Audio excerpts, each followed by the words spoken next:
జై శ్రీరామ్ అందరికీ నమస్కారం. Welcome to news Akhanda. నేను మీ కస్తూరి శ్రీధర్. మిత్రులారా, మీకు ఒక సంతోషకరమైన ఒక అద్భుతమైన వార్త అయితే తీసుకువచ్చిన 15,000 కోట్ల రూపాయలు విలువ చేసేటటువంటి సైఫ్ అలీ ఖాన్ ఆస్తులు కాకైపోయినాయి. సరే, మీకు ఈ దెబ్బతోనే ఈ పాయింట్తోనే మీకైతే ఒక మంచి ఊపొచ్చి ఉంటుందని నేను అనుకుంటున్నా. ఇంకా అసలు మ్యాటర్లేకి వద్దాం. మొన్ననే 6 కత్తిపోట్లు పొడిపించుకున్నటువంటి ఈ సైఫ్ అలీ ఖాన్ హాస్పిటల్లో చేరి నిన్ననే బయటకు వచ్చినాడు, అంటే డిశ్చార్జ్ అయినాడు. అయితే హాస్పిటల్ నుంచి బయటకు వచ్చినటువంటి సైఫ్ అలీ ఖాన్కు మొదటి రోజే పెద్ద షాక్ ఒకటి తగిలింది. అది ఎట్టంటే, నాకు తెలిసి ఈ 6 కత్తిపోట్ల కంటే అది ఇంకా బలమైంది అనుకుంటున్నాను నేనైతే. అతని కుటుంబానికి చెందినటువంటి 15,000 కోట్ల రూపాయల ఆస్తులను ప్రభుత్వం స్వాధీనం చేసుకుంటుంది. ఇదేంద్రా స్వామి, వాడు ఏం చేసినాడని 15,000 కోట్ల రూపాయల ఆస్తులను ఎందుకు ప్రభుత్వం స్వాధీనం చేసుకుంటుందని చెప్పి మీరు అనుకోవచ్చు. ఈ మ్యాటర్ అన్నారంటే మీకు అర్థమైపోతుంది, ఓకేనా? ఎనిమీ ప్రాపర్టీస్ అని ఉంటుందన్నమాట. ఈ ఎనిమీ ప్రాపర్టీస్ చట్టాన్ని 1968లో రూపొందించారు.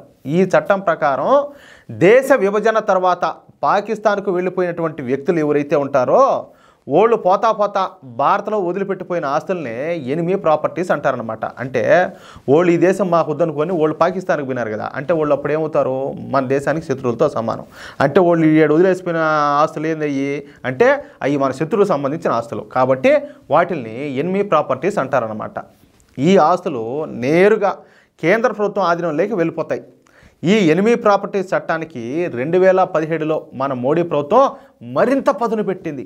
ఈ సవరించిన చట్టం ప్రకారం ఈ ఎనిమీ ప్రాపర్టీస్ను ఆయా వ్యక్తుల బంధువులు అనుభవించడానికి ఎంత మాత్రం కూడా వీలు లేకుండా ఒక సరైన అద్భుతమైన చట్టాన్ని దాన్ని రూపొందించారు. అంటే ఇప్పుడు ఎవడో ఒకడు పోయింటాడో, ఓడు మా అన్ననో మా బావనో లేకపోతే మా సినాయనో లేకపోతే మా మావనో ఇంకొకటి దాన్ని అనుభవించేదానికి అర్థమవుతుందా? ఆ విధంగా. సరే, ఇకపోతే ఈ సైఫ్ అలీ ఖాన్ విషయానికి వద్దాం. ఈ సైఫ్ అలీ ఖాన్ పటౌడీ రాజవంశాల కుటుంబానికి సంబంధించినటువంటి వ్యక్తి. రాజవంశం అంటే ఓయమ్మ వీళ్ళు ఏమైనా హిందువులు అనుకుంటారేమో, వాళ్ళలో వాళ్ళు అదొక రకం అనమాట. మీరు మళ్ళీ అపార్థం చేసుకోకండి. భోపాల్ చిట్ట చివరి నవాబ్ హమీదుల్లా ఖాన్కు 3 కుమార్తెలు, అంటే 3 కూతుర్లు. ఈ నవాబ్ హమీదుల్లా తన ఆస్తిని 3 కూతుర్లకు సమానంగా పంచిచ్చినాడు. అయితే ఈ 3 కూతుళ్లలో మొదటి కూతురైనటువంటి అబీదా 1950లలోనే భారతం వదిలిపెట్టి పాకిస్తాన్కి అయితే వెళ్ళిపోయిందియా. అర్థమవుతుందా? అంటే మాకు భారతదేశానికి సంబంధం లేదు, మేము వాళ్ళం కదా, మా దేశం అది, మేము ఏడెందుకుంటాం అన్నట్టు వదిలేసిపోయింది. సరే, తన స్థిరాస్తులను ఆమె తీసుకువెళ్ళలేదు కాబట్టి ఆ స్థిరాస్తులను ఎవరి పేరు మీద రాయకుండా వదిలేసి వెళ్ళిపోయింది. నాకు అక్కర్లేదు అన్నట్టు వెళ్ళిపోయింది అనమాట. అంతా ఎందుకులే నేను మాట్లాడకూడదు ఎక్కువ, ఆ మదంలో వెళ్ళిపోయింది. సరే, ఇక ఈ భోపాల్ నవాబ్ ఎవరైతే ఉన్నారో ఈ హమీదుల్లా, ఈ 2వ కూతురి పేరు షాజియా సుల్తాన్. ఈ షాజియా సుల్తాను తన ఆస్తిని మాత్రమే కాకుండా పాకిస్తాన్కు వెళ్ళిపోయినటువంటి తన సోదర ఆస్తులను కూడా స్వాధీనం చేసుకొని ఇక్కడ జమీందార్ అవతారం ఎత్తింది. అంటే సరే, మా అక్క పోయింది, మా అక్క పోతే ఇంక ఆస్తులన్నీ నాకే కదా, మా అక్కని వదిలేసిపోయింది, ఇంక మా అక్క నాయిగా ఆడిపోతాయి, మా యొక్క నాకు ఇచ్చిపోయింది అన్నట్టు అన్నీ ఆక్రమించుకొని జమీందారు అవతారం ఎత్తి ఇవన్నీ అనుభవించసాగింది. ప్రస్తుతం ఈ ఆస్తులు ఎంత తెలిసినా దాదాపుగా 15,000 కోట్ల రూపాయలంట. చూడండి. అయితే అది 1968లో రూపొందించినటువంటి ఎనిమీ యాక్ట్కు విరుద్ధం. మనం ముందుగా చెప్పుకున్నట్టు తన ఆస్తిని వదిలిపెట్టిపోయినటువంటి ఈ అబీదా ఆస్తులు కేంద్ర ప్రభుత్వానికి చెందుతాయి. కానీ ఆమె చెల్లెలు కుటుంబం వీటిని స్వాధీనం చేసుకొని ఈ ఆస్తులన్నింటిని కూడా అనుభవిస్తారు. ఆ కుటుంబానికి చెందినటువంటి వారసుడే ఈ సైఫ్ అలీ ఖాన్. ఎవరు ఇప్పుడు ఆక్రమించుకున్నారు కదా, వాళ్ళ కుటుంబానికి చెందినటువంటి వారసుడే ఈ సైఫ్ అలీ ఖాన్. ఈ 15,000 కోట్ల ఆస్తి కోసం 2015 నుంచి ఈ సైఫ్ అలీ ఖాను ఎక్కని గడప లేదు, తొక్కని మెట్టు లేదు. అప్పనంగా ఈ ఆస్తులు మొత్తాన్ని కూడా మింగేద్దాం అనుకునేసే ఈ సైఫ్ అలీ ఖాను భావించినాడు. కానీ అది కాస్త ఎదురు దెబ్బ తగిలింది. చూడండియా, పాపం ఆయన పాపం అని ఎందుకనాలే కానీ ఆయనేమి కష్టపడి సంపాదించాడు అయ్యా కాదు కదా. మొన్నేమో కత్తిపోట్లు పొడిపించుకుంటా, బయటికి రాగానే ఇది ఒక దెబ్బ తగిలే, సావు దెబ్బ తగిలినట్టు. చూడండి ఎట్టున్నదో మ్యాటరు.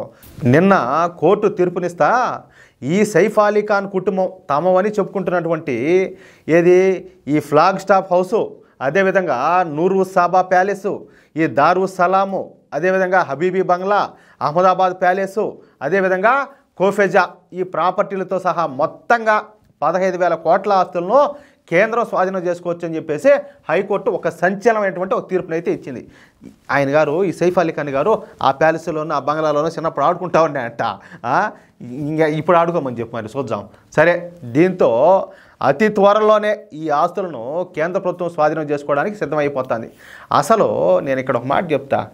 మనకందరికీ తెలిసిందే, ఏది బ్రిటిషర్లకు ముందు మొఘలాయలు వచ్చారు మన దేశం మీద. అంటే మన చేతగాని ముండా కొడుకులు కొంతమంది ఉన్నారు, వాళ్ళ సపోర్ట్తోని వాళ్ళ ఆసరాతోని మన దేశం మీదనే యుద్ధం చేసి మన దేశాన్ని ఆక్రమించుకొని మన మీదనే పెత్తనాలు చేశారు, గొంతుల మీద కత్తులు పెట్టి మన వాళ్ళనే బలవంతంగా మత మార్పిడి చేశారని చెప్పి ఇవన్నీ మనకు తెలుసు కదా.